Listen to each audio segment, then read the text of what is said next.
सफेद पट्टे वाली सीधी सादी भोली भाली जानम रुक जाना।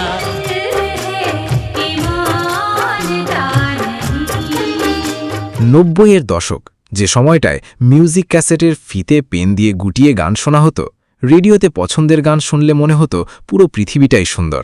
সেই গোল্ডেন এরাতে এমন কিছু জাদুকরী কণ্ঠ আমাদের হৃদয়ে তোলপাড় সৃষ্টি করেছিল, যাদের এক একটি গান রাতারাতি পুরো দেশকে পাগল করে দিয়েছিল।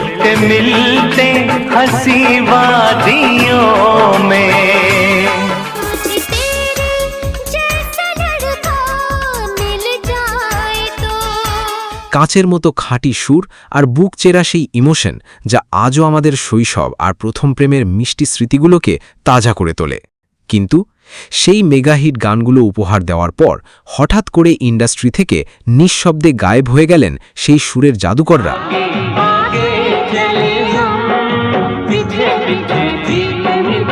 কোথায় হারিয়ে গেলেন তারা? কেন এক দুটো অল টাইম ব্লকবাস্টার গান দেওয়ার পর আর তাদের দেখা মিলল না? কোন অদৃশ্য রাজনীতি কিংবা ভাগ্যের নির্মম পরিহাস কেড়ে নিল তাদের কেরিয়ার? আজকের এই ভিডিওটি কেবল একটা বায়োগ্রাফি নয়, বরং এটা আপনাকে আপনার শৈশব আর কৈশোরে ফিরিয়ে নিয়ে যাওয়ার এক জাদুকরী টাইম মেশিন। 90-এর দশকের সেই মেগা হিট অথচ আজ হারিয়ে যাওয়া গায়ক গায়িকাদের অদেখা ও আনকোট সত্য গল্প জানতে শেষ পর্যন্ত সাথে থাকুন। তার আগে আপনি যদি আমাদের এই সেলেব পরিচয় চ্যানেলের নতুন ভিউয়ার হয়ে থাকেন, তাহলে চ্যানেলটি অবশ্যই সাবস্ক্রাইব করে পাশের বেল বাটনটি অন করে আমাদের পাশে থাকবেন।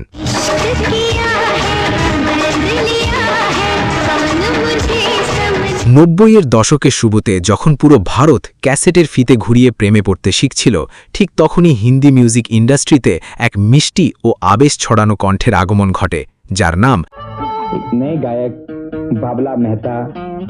আপনি যদি 90-এর দশকের খাঁটি মেলোডির ভক্ত হন, তবে চাঁদনি ছবির সেই কাল্ট রোম্যান্টিক গান তেরে মেরে ঠোঁটো পে মিঠাস গানটি আপনার হৃদয়ে নিশ্চয়ই আজও বাজে।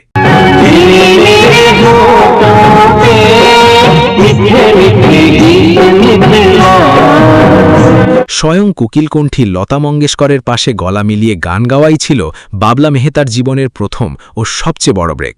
এরপর আর তাকে পেছনে ফিরে তাকাতে হয়নি। একে একে 1991-এর সুপারহিট সিনেমা সড়ক, দিল হ্যাঁ কি মানতা নেহি में पेश कर रहा हूं। न पूछो मेरा दिल कहां खो गया। 1992-এর তেহলকা এবং 1994-এর জনম সে পেহলের মতো একের পর এক ব্লকবাস্টার ছবিতে তিনি কণ্ঠ দেন। जो बीत गया है वो अब दौर ना आएगा। বিশেষ করে অনুরাধা পডোয়ারের সাথে তার প্রতিটা ডুয়েট গান রেডিও এবং বিবিধ ভারতীতে রাজত্ব করত। নাদিম শ্রাবণ, রাজেশ রোশন, বাপ্পি লাহিড়ী, আন্নু মালিক থেকে শুরু করে শিব হরি, সেই সময়ের বাঘা বাঘা সঙ্গীত পরিচালকদের প্রথম পছন্দ হয়ে উঠছিলেন তিনি। प्यार है किसी और का तुझे चाहता कोई और है। কিন্তু এত বড় বড় হিট গান, কোটি কোটি মানুষের ভালোবাসা পাওয়ার পরও হঠাৎ কি এমন হলো যে বাবলা মেহতার নামটা সিনেমা থেকে উধাও হয়ে গেল? অনেকের মতে তিনি লেজেন্ডারি গায়ক মুকেশের হুবহু সুরে গান গাইতেন।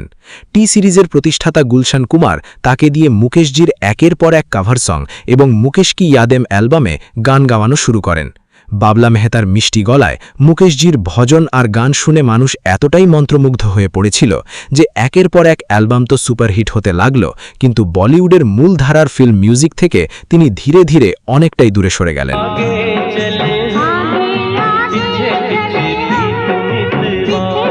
তবে তিনি কি কাজ পাওয়া বন্ধ করে দিয়েছিলেন, নাকি সুরের দুনিয়ার নোংরা রাজনীতির শিকার হয়ে ভজন আর ভক্তিমূলক গানের হাসি খুশি জগতে নিজেকে সঁপে দিয়েছিলেন? সে প্রশ্নের সঠিক উত্তর আজও এক বড় রহস্য। তবে একথা সত্যি যে বড় পর্দায় তার গানের সংখ্যা সীমিত হলেও 90-এর দশকের সেই কয়েকটি কাল্ট গান বাবলা মেহতাকে আজীবন আমাদের হৃদয়ে অমর করে রাখবে।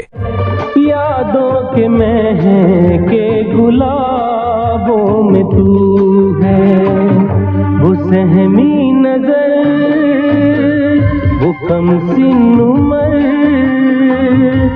আমাদের তালিকার দ্বিতীয় গায়িকার নাম জানার আগে চলুন আপনাদের শৈশবের সেই অতি পরিচিত ও প্রিয় প্রার্থনামূলক গানটির কাছে ফিরে যাওয়া যাক, যা আমাদের অনেকের স্কুলের সকালের অ্যাসেম্বলিতে কিংবা দূরদর্শনের পর্দায় আজও কানে বাজে। ১৯৯২ সালের পানা সিনেমার এই কাল্ট ভক্তিমূলক গানটিতে সাধনা সরগমের পাশাপাশি যে মিষ্টি ও কচি কণ্ঠটি আমাদের হৃদয়ে ছুঁয়ে গিয়েছিল তা ছিল প্রতিভাবান গায়িকা সারিকা কাপুর।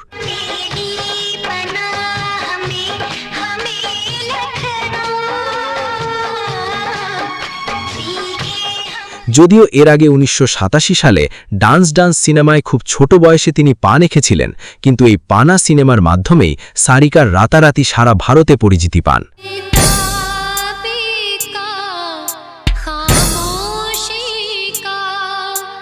কিন্তু নিয়তির কি অদ্ভুত খেলা! এমন একটা সুপার ডুপার হিট গান উপহার দেওয়ার পরও রহস্যজনকভাবে তিনি আর কোনো নতুন কাজ পাননি এবং ইন্ডাস্ট্রি থেকে পুরোপুরি উধাও হয়ে যান। এরপর কাটে দীর্ঘ ৯ বছর। প্রায় এক দশক পর ২০০১ সালের লেজেন্ডারি সুরকার জুটি নাদিম শ্রাবণ এক প্রকার ম্যাজিক করেই সারিকাকে আবার বলিউডে ফিরিয়ে আনেন। অক্ষয় কুমার ও অমিতাভ বচ্চনের এক রিস্তা সিনেমার সেই বিখ্যাত রাজাবাবু রানী গানের ব্যাকগ্রাউন্ডে আবারও পাওয়া গেল তার সেই মিষ্টি সুর।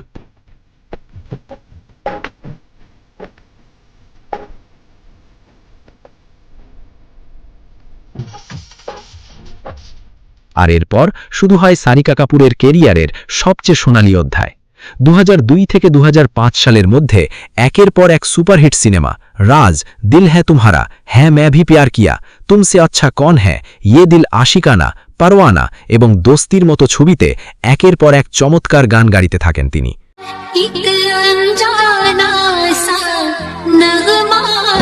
প্রায় প্রতিটি অল টাইম হিট অ্যালবামের নেপথ্যেই ছিলেন নাদিম শ্রাবণ। কিন্তু গল্পে তো আসল মোড় আসা তখনও বাকি ছিল। ২০০৫ সালের পর নাদিম শ্রাবণ জুড়ি ভেঙে যাওয়ার সাথে সাথেই সারিকা কাপুরের কেরিয়ারেও যেন আবার অন্ধকারের কালো মেঘ নেমে আসে। নাদিম শ্রাবণের সাথে জুটি ভাঙার পর সারিকা কাপুর আবার নিঃশব্দে উধাও হয়ে গেলেন বলিউড থেকে, আর কোনোদিন ফিরে আসেননি। কিন্তু আজও ৯০ ও ২০০০ দশকের সেই সুরের জাদু যখনই বাজবে, সারিকা কাপুরের সেই মিষ্টি কণ্ঠ আমাদের শৈশবকে ঠিক নস্টালজিক করে তুলবে।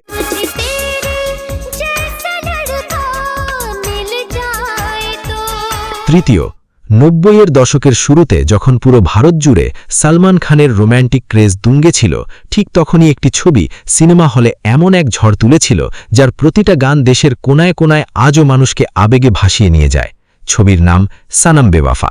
चांद का दीदार हो गया, दीदार हो गया, अरे दुपट्टे वाली सीधी सादी भोली भाली जानम रुक जाना। সালমান খানের প্রাথমিক কেরিয়ারকে সুদৃঢ় করতে এই ছবি এবং এর মিউজিক যে কতটা বড় ভূমিকা পালন করেছিল তার নতুন করে বলার অপেক্ষা রাখে না। আর এই মেগা হিট অ্যালবামের মূল কাণ্ডারি, যার দরদি কণ্ঠে পুরো দেশ প্রেমে পড়েছিল, তিনি আর কেউ নন, বিপিন সাজদেওয়া। লতা মঙ্গেশকরের সাথে গাওয়া মুঝে আল্লাহ কি কসম কিংবা ও হারে কাঁচ কি চুড়িয়ার মতো আইকনিক গানগুলোতে বিপিন সাজদেওয়ার সেই মখমালি কণ্ঠ শুনে রাতারাতি তিনি ভারতের ঘরে ঘরে পরিচিতি পেয়েছিলেন। রেডিওর চার্টবাস্টার থেকে শুরু করে বিয়ে বাড়ি কিংবা ক্যাসেট প্লেয়ার, ৯০-এর শুরুতে বিপিন সাজদেওয়া আওয়াজ শুনেনি এমন মিউজিক লাভার খুঁজে পাওয়া দায়ী ছিল।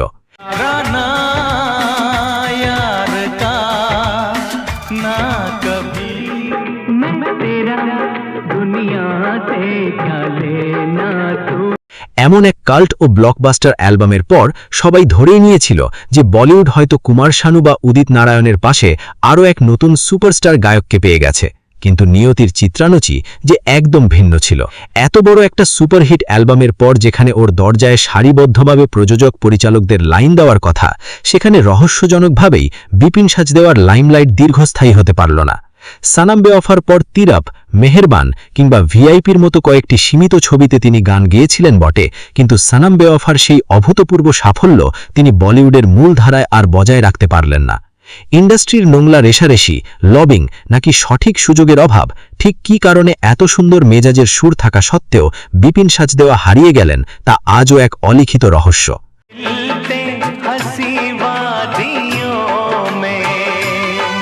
বলিউডে দীর্ঘ ইনিংস খেলা না হলেও একথা স্বীকার করতেই হবে যে সানাম বেওয়াফার সেই অমলিন সুর আর বিপিন সাজদেওয়ার কণ্ঠ ৯০-এর দশকের রোম্যান্সের ইতিহাসে চিরকালের জন্য স্বর্ণাক্ষরে লেখা থাকবে।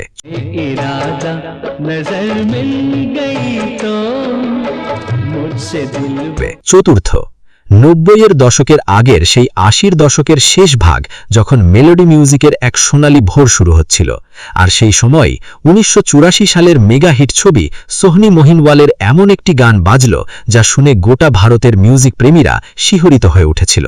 গানটি হল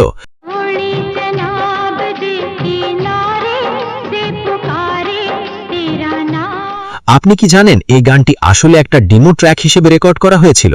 কথা ছিল মূল গানটি গাইবেন স্বয়ং লেজেন্ডারি গায়িকা আশা ভোসলে, কিন্তু অনুপমা দেশপান্ডে গাওয়া সেই ডেমো ট্র্যাকে এতটাই জাদু আর আবেগ ছিল যে সঙ্গীত পরিচালক আন্নু মালিক ও লক্ষ্মীকান্ত প্যারেলাল জুটি সিদ্ধান্ত নেন যে এই গান আর কারো গলায় রেকর্ড করা হবে না।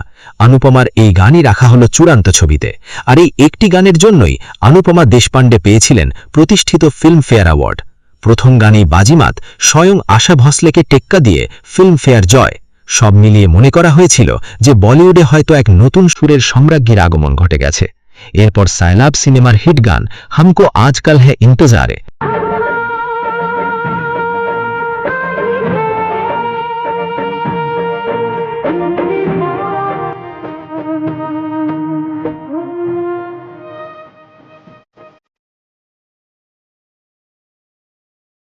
অলকা ইয়াগনিকের সাথে রাম অবতার, হত্যা এবং ভেজা ফ্রাইয়ের মতো আরও কিছু চলচ্চিত্রে তার কণ্ঠ শোনা গেছে।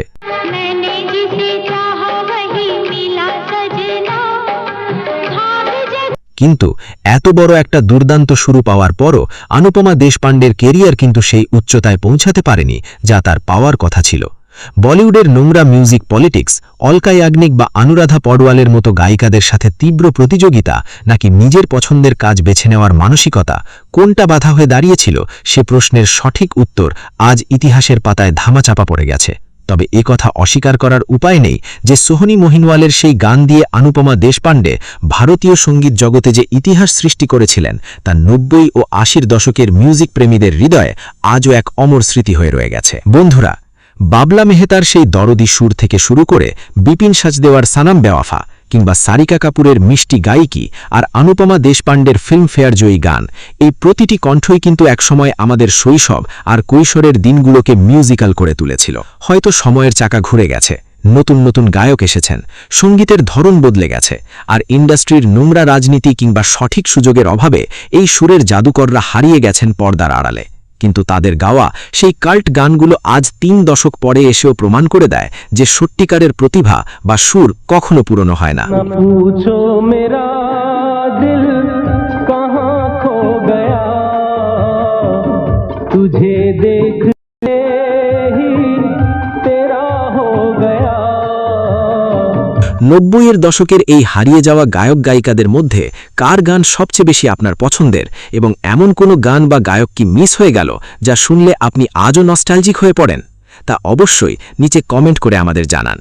আপনাদের নস্টালজিক স্মৃতির উপর ভিত্তি করে আমরা খুব শীঘ্রই এই পর্বের পার্ট 2 নিয়ে আসব। ভিডিওটি যদি আপনার শৈশব বা প্রথম প্রেমের দিনগুলোকে একটুও মনে করিয়ে দিয়ে থাকে তাহলে ভিডিওটিতে একটি লাইক দিয়ে চ্যানেলটি এক্ষুনি সাবস্ক্রাইব করে বেল আইকনটি বাজিয়ে দিন। দেখা হচ্ছে খুব শীঘ্রই এমনই আরেকটি নস্টালজিক ভিডিওতে।